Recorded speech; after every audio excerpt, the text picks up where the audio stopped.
it's not a perfect process. And the purpose is not to assign worth to a dancer, it's to get experience, to get feedback, to share your love and your joy and your craft with people. In that episode, she gave some pretty amazing insight and tools on how to manage it, not conquer it. Spoiler alert, that's what we learned, is that you can never really conquer performance anxiety. The answer is more to embrace it. Hello, everybody. Welcome to another episode of Beyond the Steps, produced by Apolla Performance and Turning Point Dance Creations. I am Melissa McDaniel Grisham, here with Bree Zabrowski, and we are here with the final episode of season 5. It's hard to believe we have completed 5 seasons of this show, and boy, have we learned a lot along the way from our guests and about producing a show. Go back and watch season 1 if you want to know what we mean. Bree and I are excited to take a trip down memory lane about this season in particular, and we decided today that we just wanted to run down our top 5 favorite moments. So let's go ahead and get started. Bree, give us your first one. It's been another wild ride. I have loved this season truly. One of the things we did this season that was a little bit different, we always kind of play around with new things to fuse into the show. And we did a series with the two dance moms, Cayseday and Amira Azimi. They run the Two Dance Moms podcast. We love them.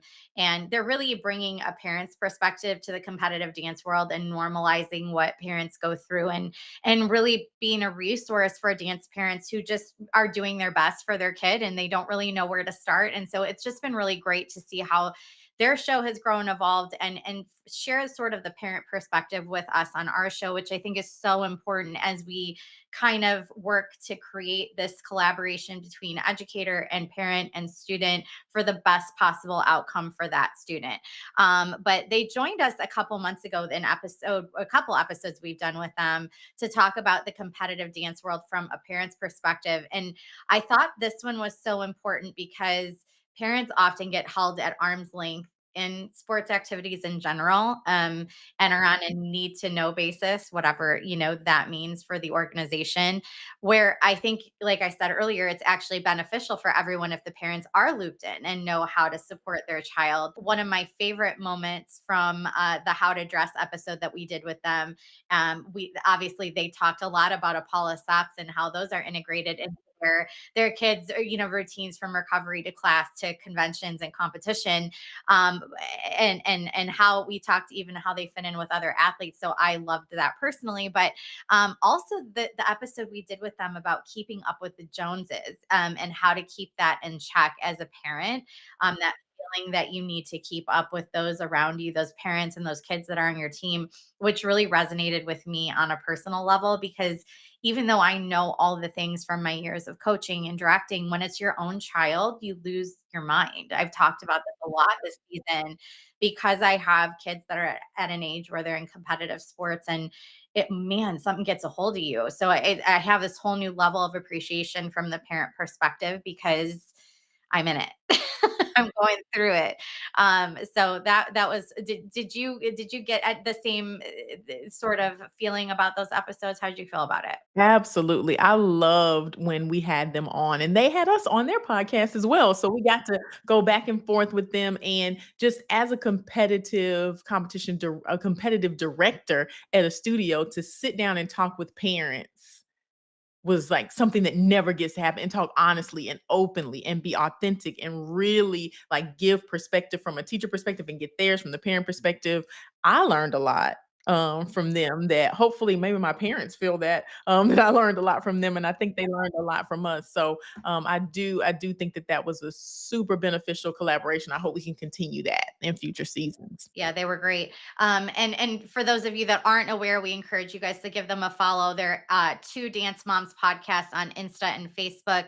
You can email them individually at amirazimi1@gmail.com and cayseday@gmail.com. And that information is on the screen for you.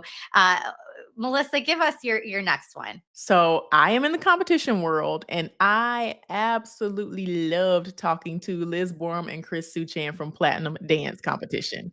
We they are a hoot. When I tell you, and if you're not following their Instagram, you have to follow their Instagram because yes, hilarious. Like they are always posting something super funny, making light of, it's one of those if you don't laugh, you'll cry type things around competition. And I just absolutely loved having them on the show. Liz is a performer, educator, choreographer, content creator. I mean, just all things. And Chris, extremely funny. And the executive director for for Platinum National Dance Competition. So it was just great to hear their perspective, and it was a pleasure to download with them on all things competition. But my biggest takeaway was the subjectivity of dance competition results.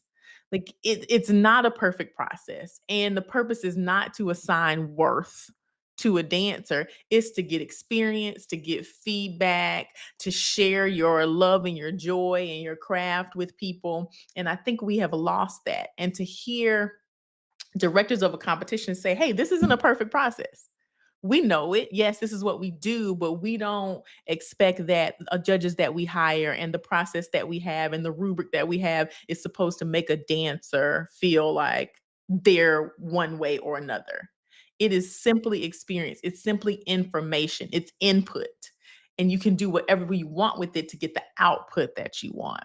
And to hear them say that really did give me, I don't know, firepower, ammunition to go back to my dancers and say, "Hey, I've spoken to directors from a dance competition, and this is how they feel about it. This is not the end all be all. The platinum in your hand or the diamond in your hand or the overall in your hand is great and it's wonderful, but it's just information in." Yeah, it was great to hear from their perspective, what the intent is there.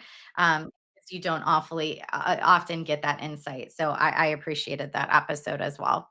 Yes, and of course you can always follow them. They are our friends, our family now, part of the Beyond the Steps family. Danceplatinum.com is their website, and please find them using the same handles on Instagram and TikTok. Hilarious skits. Yeah, it is funny because it's all so true. So if you can't laugh at some of the stuff that happens, then you've lost the point. And we talked about that with them a little bit too, but definitely go back and watch that entire episode and give them a follow as well. Make sure you put them on your competition schedule for the 2026 season or any time that you're watching this. They're definitely worth attending. They're a fantastic organization that really cares about dance education and kids in general. So, and making it fun. I mean, they're a blast. So check them out. But I really loved my next one is if you remember Brantley Jittu. So we Oh my gosh, he was so great. So Brantley, for those of you that don't know, he's a leading figure in the cheer industry.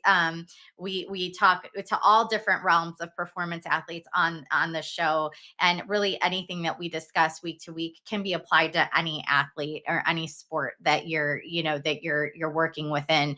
But he has 20 years of experience as an athlete, choreographer, and judge, and he's affiliated with USASF, which is the governing body for the cheerleading organizations.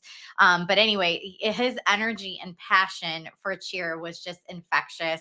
And he has quickly become one of my favorite guests out of all 5 seasons that we've ever done. He had so much knowledge and insight about something that really plagues a lot of families as their athletes transition from high school to college, which is, do you do high school cheer or competitive cheer?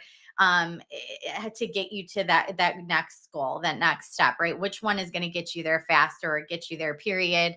As well as things to consider for each path and really diving deep into the pros and cons of each. It was super insightful. And I think this episode is going to be a go-to resource for families for years to come that need to make that decision. I was surprised in this one at how many athletes do both. They do high school cheer and competitive.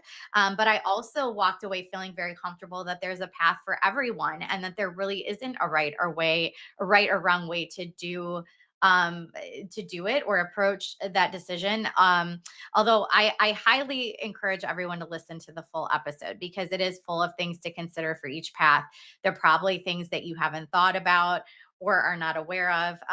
So again, those parents that are just trying to do their best to support their child, this is just a great resource to have in your arsenal. So listen, share the episode with someone in your life who may be wrestling with the decision on how to best move forward, and share and be prepared for the path of their choice. I also think this episode would be great to for any dancers who are like, do I do dance team in high school? Do I do my dance competitive studio? Sometimes they don't play nicely together. Do I do both? But I think, and then there's another episode that we did last season with the director, the head coach of Texas A&M dance team, which was also really great for that. But for this season, check out Brantley's episode. We'll share the link for that. But you can follow Brantley, belegit.com, as well as his Instagram, Blejit Choreography. So check that one out. It's a fun one. Yeah, it absolutely is. Another thing that Brantley talked about that I really, really enjoyed was like the difference between the the pep cheer being in the stadium and on the court, and then the competitive cheer. Like it's like having a different style of dance. It's like a different genre. Like in you what you love and what you're passionate about and what you're good at might not be translatable from one to the other, or it may be, and you have to consider that. So lots of gems in that episode. I won't go back. Watch the whole thing. Just watch. Just go watch. Um my next one, episode with Cara Dixon from Relative Motion, was a game changer for me. I mean, it was like light bulbs just going off left and right for me. Kara's the co-founder of Relative Motion. She's been on faculty at BDC, adjunct at Old Dominion, Cirque du Soleil, and I'm sure y'all have seen the Relative Motion products, but they do these leggings that identify different muscle groups, and they do it with colors, and they use it as a teaching tool to make sure that and y'all can watch the episode to learn more. I'm not the best ambassador of this. I'm just telling you what I know from what I learned. But like they use it as a tool so you know what to activate and what colors you should be seeing if you're activating the correct muscles.